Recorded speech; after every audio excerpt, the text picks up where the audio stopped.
તમારી વાત તો સાચી છે. રક્ષાબંધનનો અર્થ એ નથી હોતો કે બહેન જ ભાઈને રાખડી બાંધે, પણ જે આપણી રક્ષા કરે, આપણને સાચવે, આપણે એને પણ તો રાખડી બાંધી જ શકીએ છીએ ને. તો હું પણ મારી માને રાખડી બાંધી જ શકું ને. બેટા તું મને બાંધી જ શકે છે. વાત તો તારી સાચી છે. લે તું પણ બનાવ.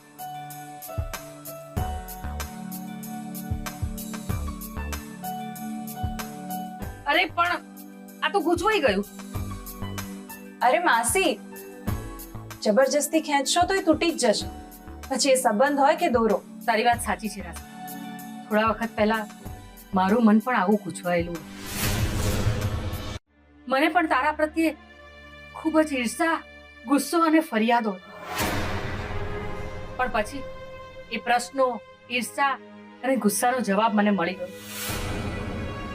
એ સમયે ડોક્ટરે આવીને મને એ વાત જણાવી જે સત્યથી હું અજાણ હતી. આપણો સંબંધ પણ તૂટવાને આરે હતો, પણ તે સંબંધને બચાવી લીધો. થેન્ક યુ બેટા. તે એ કર્યું છે જે કદાચ મારા પોતાના સંતાનો હોત ને તો પણ મારા માટે ના કરી શક્યા હોત રાશિ. સાચી વાત છે માં. તે અમારા બધા માટે જેટલું કર્યું છે ને એટલું કોઈએ નહીં કર્યું હોય. આઈ એમ સો પ્રાઉડ ઓફ યુ મમ્મા. બેટા માનું ઋણ એટલું હોય છે કે આપણે ક્યારે એનો ઉપકાર નથી ચૂકવી શકતા. અને માસી તો માં સમાન હોય છે, એટલે જ તો એને માં સી કહેવાય છે. એટલે માં જેવી. માસી, જો તમે ના હોત તો દીકુને અમે ક્યારે આવી રીતે ના સાચવી શક્યા હોત. એટલે થેન્ક યુ તમારે મને નહીં, મારે તમને કહેવું જોઈએ. થેન્ક યુ માસી.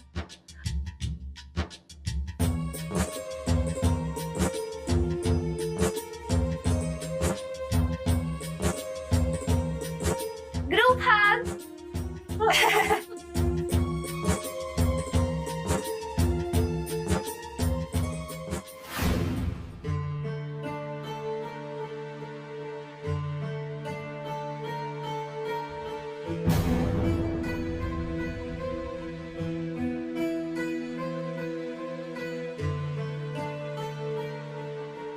રાશિ દીદી, તમે કઈ કામ હતું કે શું?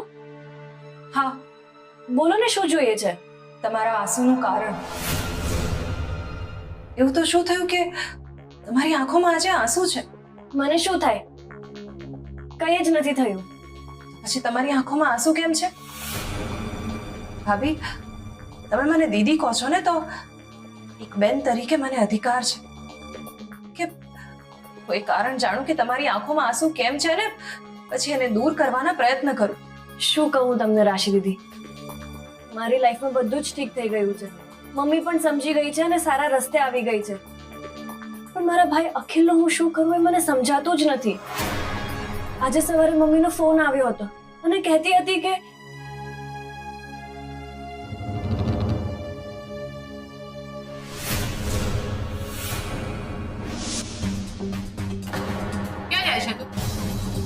અને શું છે તારા હાથમાં? કઈ નથી મમ્મી. શું કઈ નથી? હા, ચોક્કસ તે ઘરમાંથી કઈ ચોરી કરી છે. બોલ, શું ચોરી કરી છે તે? થયું ને મમ્મી, કઈ નથી.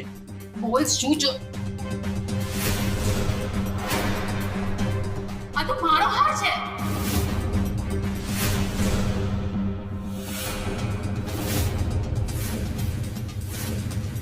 આ તો શું થયું? તારી બધી વસ્તુ મારી જ છે ને.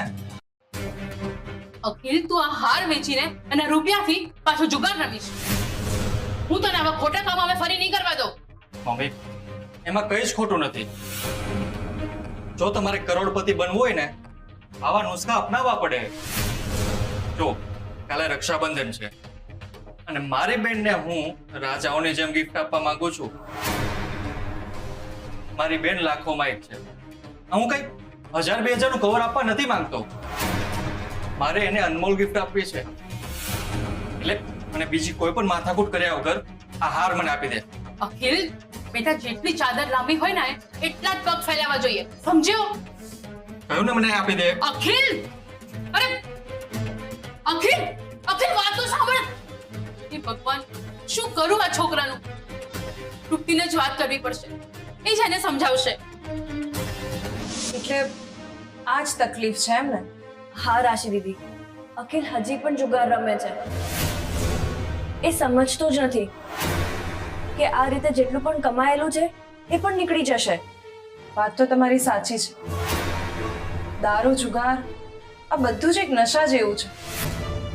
જેટલું પણ માણસ આ બધામાં ફસાય ને, આ બધું માણસને અંદરથી કોતરી ખાય છે.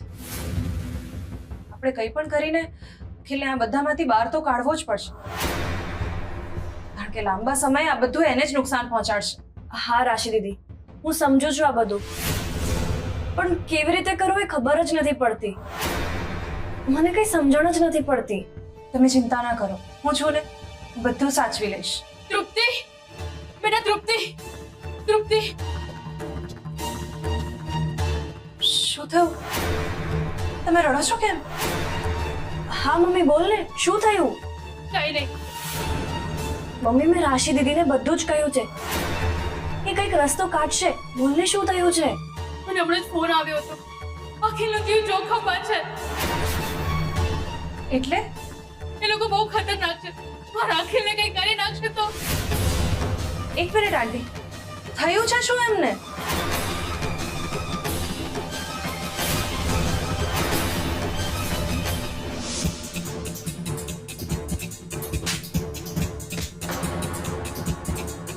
તાકાત ના હોય તો રમેશે શું કામ? મને નહોતી ખબર કે હું હારી જઈશ. તો ખબર નથી તો લાંબુ શું કામ રમ્યો? અને ઉપરથી મને ચેલેન્જ કરે છે. તું કહે છે કે તું મને હરાવીને બતાવી. તાકાત હોય તો મને હરાવીને બતાય.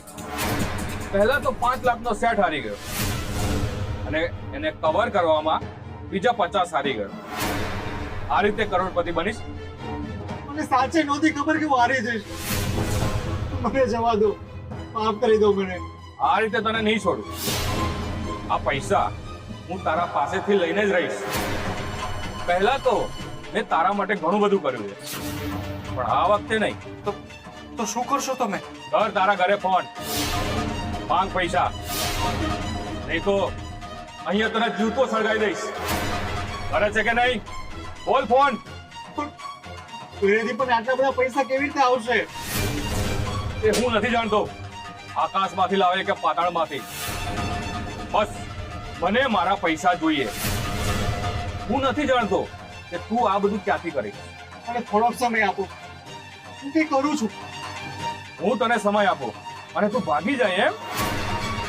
એવું તો હું તને નહીં થવા દઉં. ફોન કરીને માંગ તારી બેન પાસે. ના, એવું નહીં થવા દો.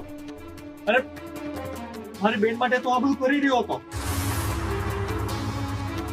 હું એની પાસે પૈસા નહીં માંગુ. નહીં. તો તું કેવી રીતે આપીશ મારા પૈસા?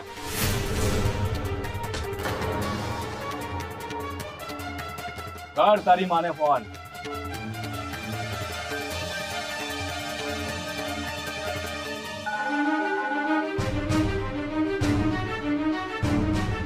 મમ્મી, મમ્મી, મમ્મી મને બચાવી લે. મમ્મી,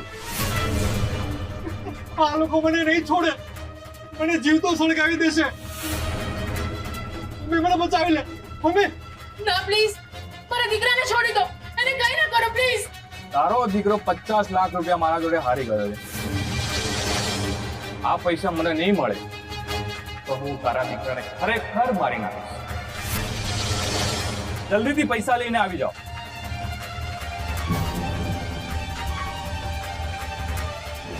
તમે ચિંતા ના કરશો. કેવી રીતે ચિંતા ના કરું? એ લોકો બહુ જ ખતરનાક છે. અખિલે મને કહ્યું હતું આ. આ પણ હું છું ને, હું એ બધા જ ગુંડાઓને ઠેકાણે લગાવી દઈશ. પણ એ લોકો મારા દીકરાનો જીવ લઈ લેશે તો? મારા દીકરાને કંઈ થઈ ગયું તો એ મરી જશે તો?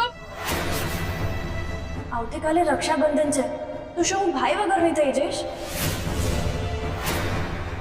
આપણે ગુંડાઓને કેવી રીતે પૈસા ચૂકવશું? 50 લાખ રૂપિયા કેવી રીતે આપશું? તૃપ્તિ ભાભી, સાવિત્રી આંટી, તમે ચિંતા ના કરશો, હું છું ને. હું કંઈક કરીશ અને અખિલભાઈને બચાવીશ. હું એમને કંઈ નહીં થવા દઉં. તમે લોકો સહેજ પણ ચિંતા ના કરો. પણ આપણે આ બધું કેવી રીતે કરશું? કેવી રીતે બચાવશું? એ બધું તમે મારા પર છોડી દો. મને એમ કહો કે અત્યારે એ છે ક્યાં? ચલ તને એક ચાન્સ આપો.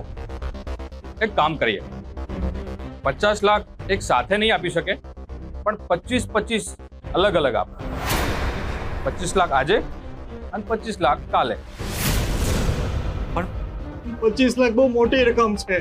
તો શું તું ફરીથી જુગાર રમીને આટલા નહીં કમાઈ શકે? આટલું નહીં કરી શકે? ના, હું ક્યારેય આ લતે નહીં ચડું. મમ્મીએ ના પાડી હતી, પણ તો પણ મેં એની વાત ના માની. પણ હવે પસ્તાવો થાય છે કે મેં એની વાત કેમ ના માની. 10, 9, 8, 7, 6, 5, 4, 3, 2, 1, 0. હવે તું શું કરીશ? તારો સમય તો પૂરો થઈ ગયો. મારી નાખીએ? બોલ. ના ના, મને ના મારો. મને એક ચાન્સ આપો પ્લીઝ. હું કંઈક કરું છું. શું કરીશ તું? શુગર રમવા માટે એક ચાન્સ આપો. હું તમારું બધું દેવું ચૂકવી દઈશ. ઉકળી બળી જાય પણ હજુ બળ ના જાય. હજુ તારે રમવું છે, હજુ ચાન્સ જોઈએ છે એમ? પણ તારો સમય તો પૂરો થઈ ગયો. હું તને મારી નાખીશ. ના ના ના, પ્લીઝ એવું ના કરો. મને મને મને સમય આપો પ્લીઝ. તારો સમય પૂરો. પણ મને મારીને શું મળશે તમને? તે સાંભળ્યું નથી? હાથી જીવે તો લાખનો ને મરે તો 1.25 લાખનો. તને જીવતો સળગાવવાનો વિચાર માંડી વાળું છું. થેન્ક યુ મને છોડી દેવા માટે. ના ના, છોડીશ તો નહીં, પણ મારવાનો રસ્તો બદલી નાખીશ. એટલે તને એ રીતે મારીશ કે તારા ઓર્ગન બચી જાય, પણ તારો જીવ જતો રહે. તારા ઓર્ગન કાઢીને તને મારી નાખીશ, વહેંચી નાખીશું. સમજ્યો? શું? હા, તારે તારી કિંમત જાણવી છે?